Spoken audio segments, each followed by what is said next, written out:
నా బైబిల్లో కొన్ని కొటేషన్స్ ఎప్పుడు రాసుకుంటాను నేను. అందులో నాకు బాగా ఇష్టమైంది ఒకటి మీకు చెప్పాలని ఆశపడుతున్నాను. కొద్దిపాటి విశ్వాసం కొద్ది ఆశీర్వాదం తీసుకొస్తుంది, అధిక విశ్వాసం అధిక ఆశీర్వాదాలను తెస్తుంది, గొప్ప విశ్వాసం గొప్ప ఆశీర్వాదాలను తెస్తుందని.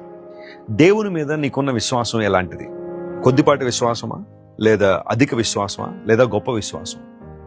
గొప్ప విశ్వాసాన్ని కలిగి ఉన్న ప్రతి ఒక్కరు కూడా గొప్ప కార్యాలు చూశారు. నీ విశ్వాసాన్ని బట్టి దేవుడు నీ జీవితంలో అద్భుతాలు చేస్తారు. నీవు కోరినట్టే నీకు జరుగును గాక అని బైబిల్లో రాయబడిన రీతిగా నా దేవుడు అసాధ్యాలను సుసాధ్యపరచగలడని నువ్వు నమ్మి ఆయన వైపు చూడగలిగితే దేవుడు నీ జీవితంలో మేలు చేస్తాడు.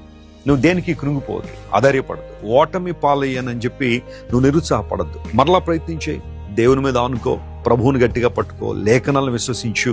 ఖచ్చితంగా నీ జీవితంలో అద్భుతాలు జరుగుతాయి. మనందరూ కూడా దేవుని యందు గొప్ప విశ్వాసాన్ని కలిగి ఉందాం. విశ్వాస పరిమాణాన్ని పెంచుదాం. తద్వారా దేవుని కార్యాలు స్పష్టంగా చూద్దాం.